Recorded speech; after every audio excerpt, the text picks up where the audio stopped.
Greetings, everybody. My name's Jake. I'm from Green Bay, Wisconsin.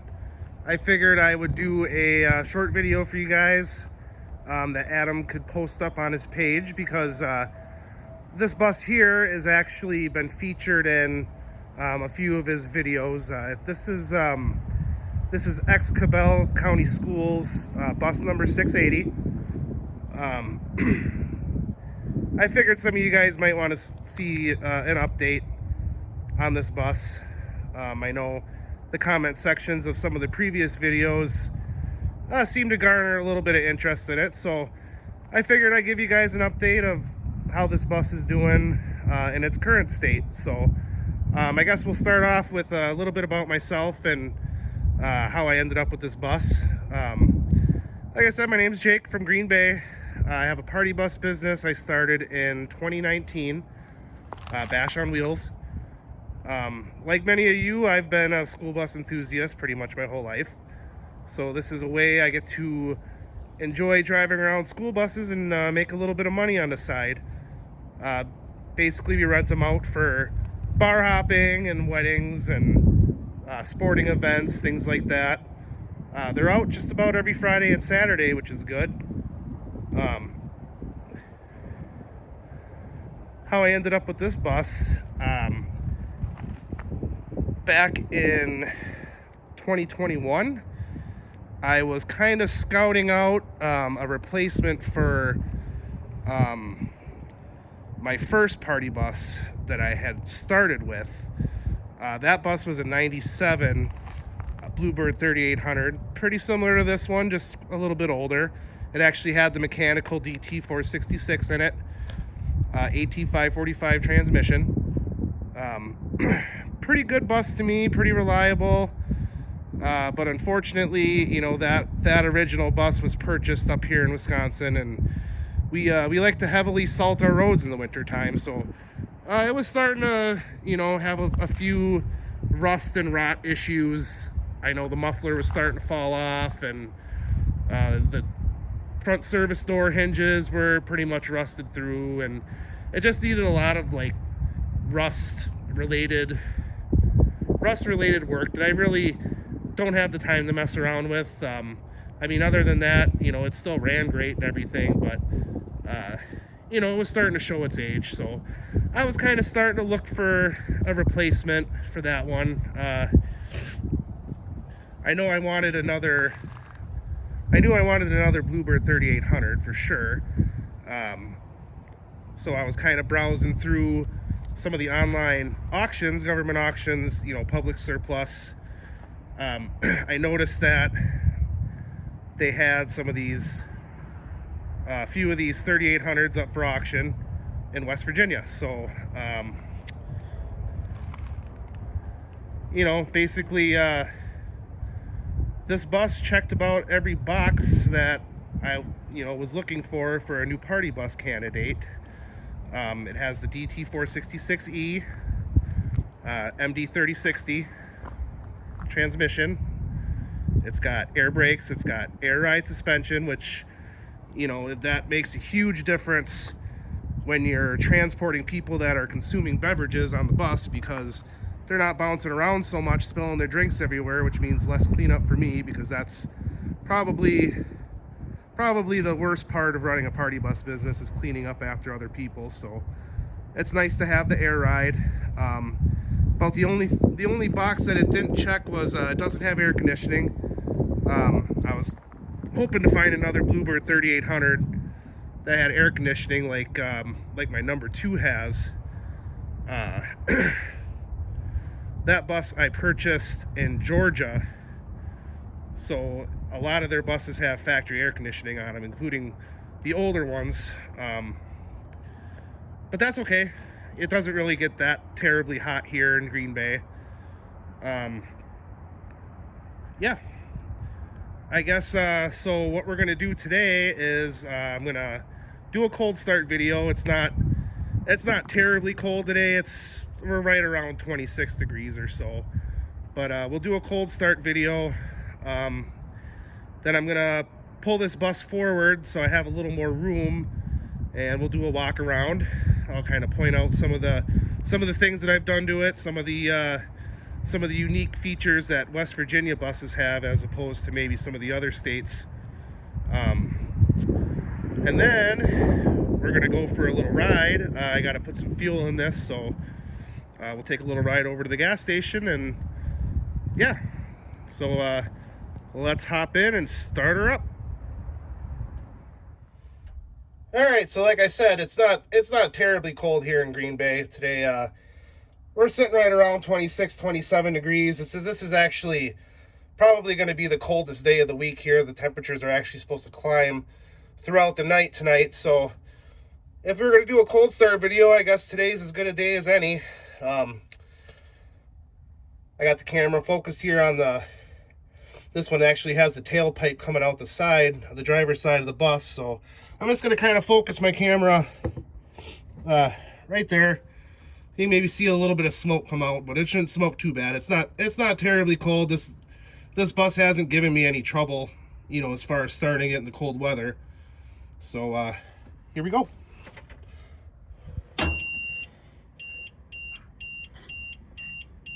You can see the gauges sweep like they're supposed to. This is actually, pretty sure this is still the original gauge cluster in here.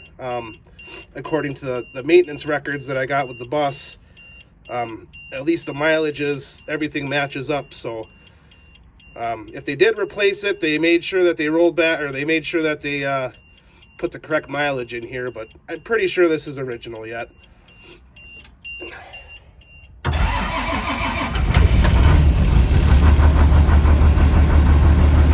You see a little bit of gray smoke there.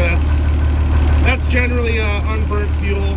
Nothing to be concerned about. It goes away right away. So we're gonna let this warm up for a little bit. I'm gonna pull it forward and give you guys a little tour. But while it's warming up, I'm gonna show you guys some pictures of the conversion process. So enjoy.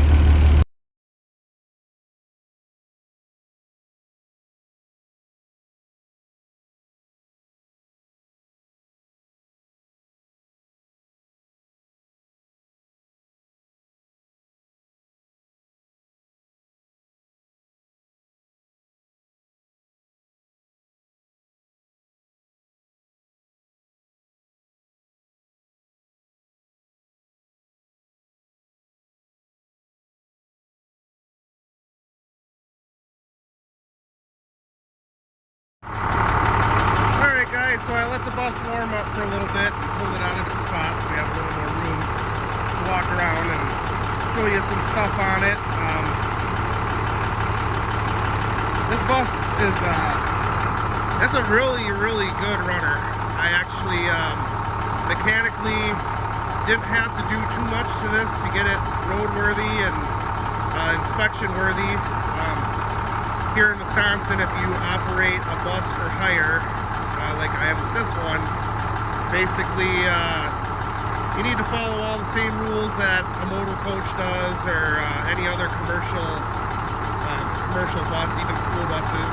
I got to have a yearly inspection by the state patrol. I got to have an insane amount of insurance on it. That's another thing besides cleaning up after people is paying for insurance. It's pretty asinine, but we make it work. So yeah, I guess we'll start off with the front. You can see I decided to keep the 680 underneath the license plate there, just as a little nod to the heritage of this bus, I guess. You know, just to kind of acknowledge what it was in its former life. One thing you'll notice, one thing that I noticed that's a little bit different about this bus, being an International 3800, is there's no fender turn signal on here. They actually moved it up here to the cowl. I noticed that most West Virginia buses, if not all of them, have the cowl mounted turn signals. This bus came with really good tires on it. Plenty of tread, they're not even that old. They're less than 10 years old. So I shouldn't have to worry about replacing those for quite some time, hopefully.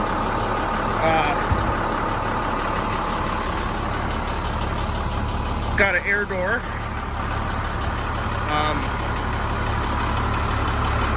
These steps, I plan over the winter we're a little bit slower with party bus stuff.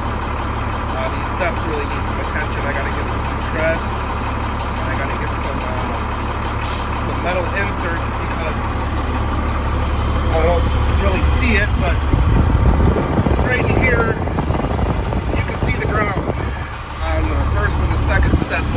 Third step's fine. Excuse the mess, I haven't cleaned this up since it was used last weekend.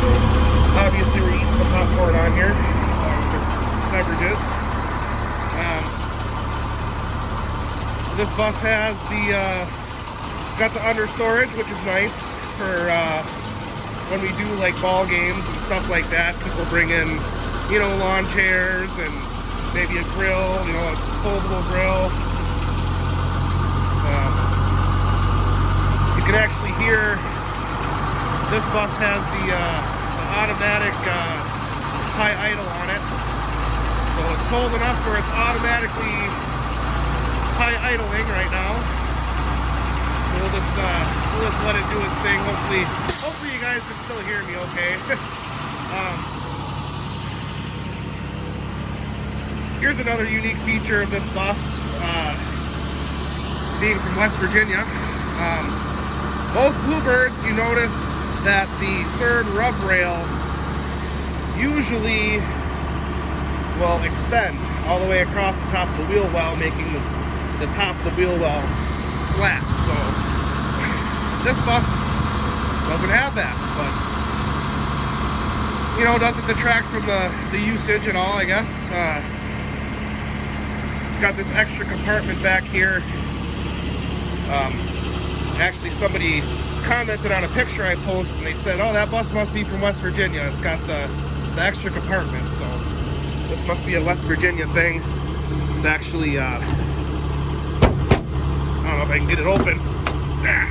Nope.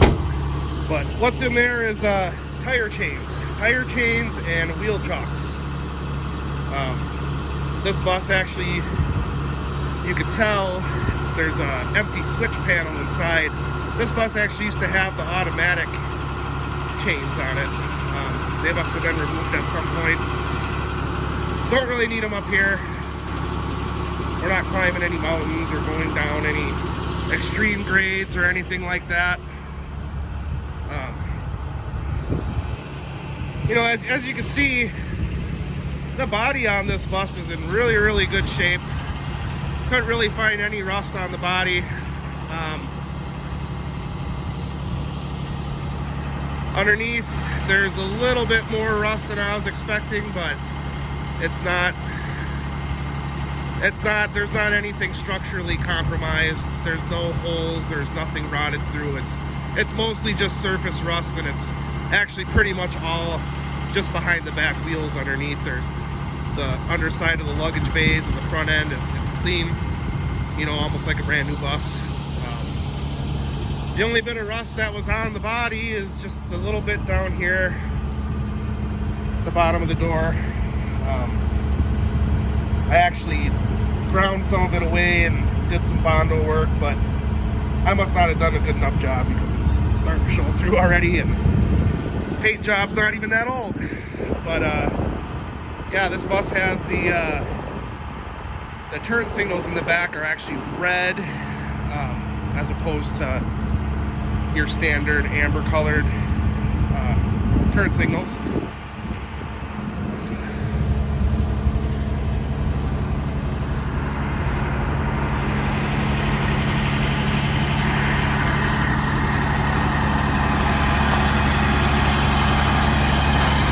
More luggage bays over here.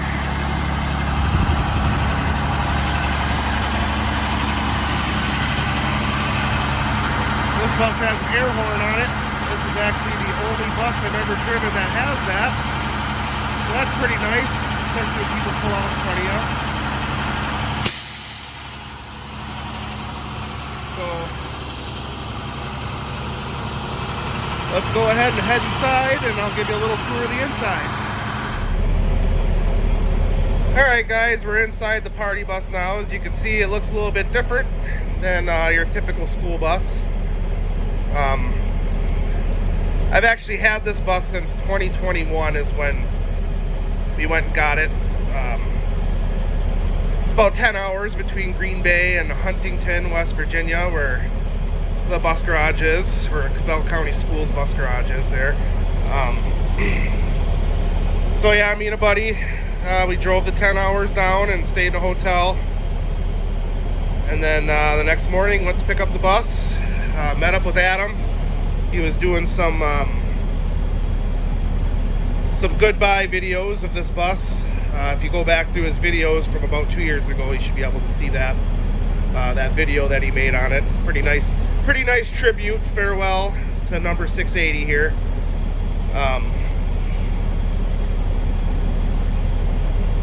So I actually didn't do the seats myself. I actually hired a guy in Iowa to do the seats in here.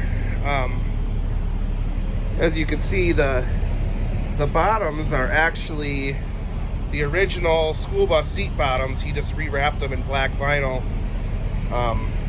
But other than that, everything else is custom built framing. The backrest is custom made. It's got these cup holders that run along the side, which is nice. I'm kept the original bus floor in here for now. I'm eventually going to put some fancier, like wood grain look sheet vinyl down. It's just hard to find the time. I work a full-time, 50-hour-a-week job, plus driving this bus on the weekends. So we'll eventually get time. As far as like a stereo goes, I added a subwoofer that's underneath this side here. There's a subwoofer underneath the seats. Kept the original school bus speakers in here because they actually don't sound bad at all. They all work. There's actually 8 speakers in here, so it gets plenty loud. I haven't had anybody tell me I need to turn it up yet, so people have a fun time riding around and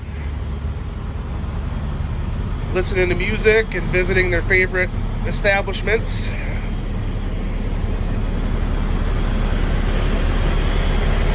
This bus is actually titled as a 2003, but the body is a 2004 model year. Originally a 77 passenger. It's just a couple inches longer than my number 2, which is a 72 passenger. But it's still got, this one has one extra row of seats in it. Or had one extra row of seats in it. First aid kit, body fluid kit. Actually had to buy those. The school district took the original ones out of here. But that's okay. It's got this cool emergency equipment / driver cup holder / cubby thing. There's supposed to be a trash can there. I haven't found one that's the right size. They're either way too small or way too big. Being a West Virginia bus, it's got the warning light controls are actually a separate box mounted over here. See the tip jars kind of covering it, but the warning lights when I got this bus, they actually had them. They removed the whole flasher unit from inside the switch or the electrical panel on the outside. So there was no playing around with the warning lights when I got it. But didn't need them anyway. Wisconsin makes you take them out in order to run it as a not school bus.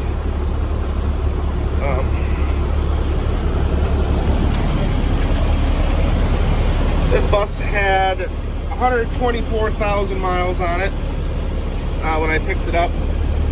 Now it's got 129,867. So I've put about 5,000 miles on it since I got it. Actually, interesting fact, I was going through the maintenance records and saw that they actually rebuilt the motor on this bus right around 100,000 miles. So we only got not even 30,000 miles on a rebuilt 466. So definitely has a lot of life left in her. I'm not sure why they had to rebuild it so early. Normally you don't have to rebuild these until they're well over 200,000 miles, but it might have something to do with the hours. It's got 8,672 hours on it, so that's kind of high considering the low mileage. So it must have spent a lot of time idling, which is not good on diesels. As far as switch panel, I put in a new head unit. Obviously the old school bus ones don't have Bluetooth or anything like that the people want. Has an intercom, but that only works with the original bus radio, because those have the input for the microphone. This one doesn't have the input for the microphone. Yeah, we got our heater switches. This bus has two under seat heaters in the back, and then the step-well heater, strobe light. This is noise kill switch. This bus has a separate switch for the marker lights. I know when I used to drive school bus about 10 years ago, and usually buses that were post 2000, the marker lights automatically came on with the headlights, but this one's got the separate switch. Dome lights, fan. This bus has heated mirrors, which is nice for driving in the snow. Yeah, I guess we only got less than a quarter tank of fuel, so we're gonna go ahead and take this for a ride over to the gas station, which is actually just up the road a couple blocks, but we'll take the long way. So yeah, here we go.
Even though we're no longer a yellow school bus, I still like to give the school bus drivers a wave. They usually never wave back, but that's okay. I'm a friendly guy.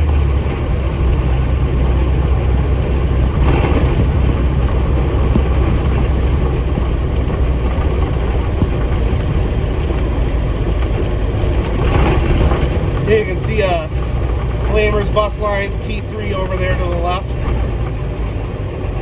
That's who I used to work for. A good company to work for, but you know, as a person in their 20s, you know, that doesn't have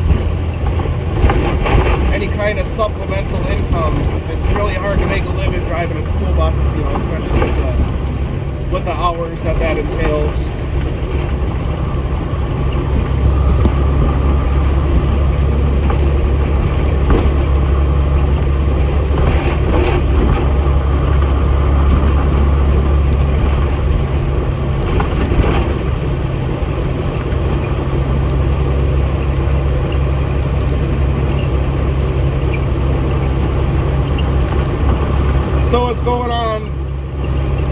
4 o'clock in the afternoon here.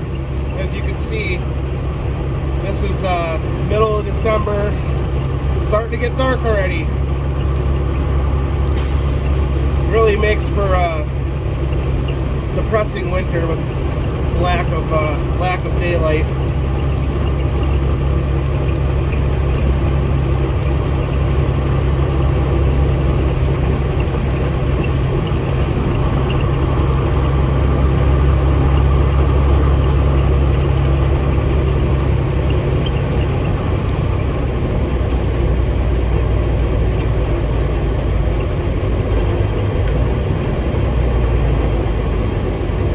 You know, like I said, the gas station that we gotta go to, it's literally 15 seconds away from where I keep the buses. So I just kind of going around the block. I wanted to give you guys a little bit of a longer ride along video here.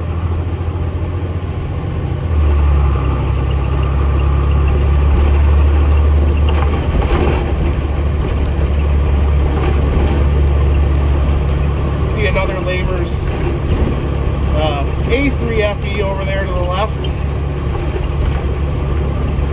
There's a lot of schools and different things in this area, so I figured there'll be a few school buses out.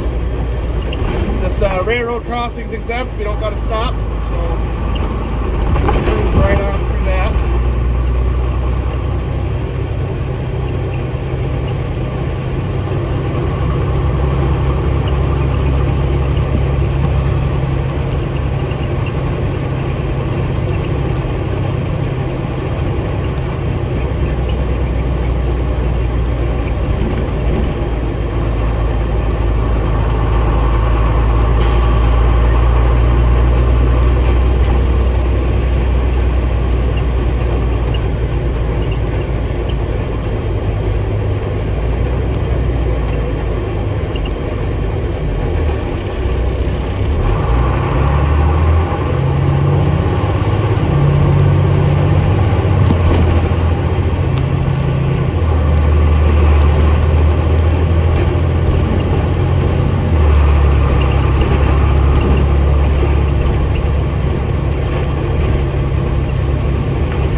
Person's not getting their car repoed. That would really suck.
Alrighty, so we are approaching the gas station.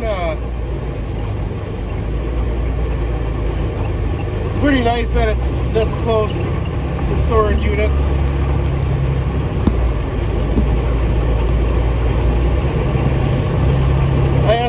it's probably going to be about, yeah, probably about $130 to fill it back up here.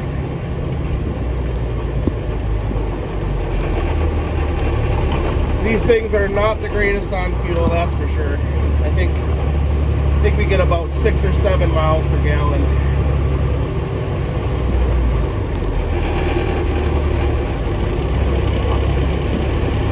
Alrighty.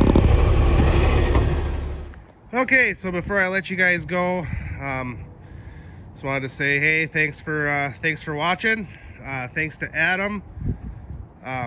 He actually was pretty instrumental in me getting this bus, especially being 10 hours away from it. When I saw the auction listing, I made a post in a school bus driver group on Facebook, just asking if anybody on there worked for this particular school district. Maybe could tell me a little bit about this bus, or if they how good how well their buses are maintained, that kind of stuff. And Adam actually responded on there, and I had no idea he had a whole YouTube channel devoted to these. He did a lot of legwork for me, as far as getting me some extra pictures and some extra history and stuff that wasn't on that auction listing. So thanks, Adam. Really appreciate it. I'm glad I ended up with this bus. Hopefully it gives me plenty of years of trouble-free service. So yeah, thanks for watching, and stay tuned.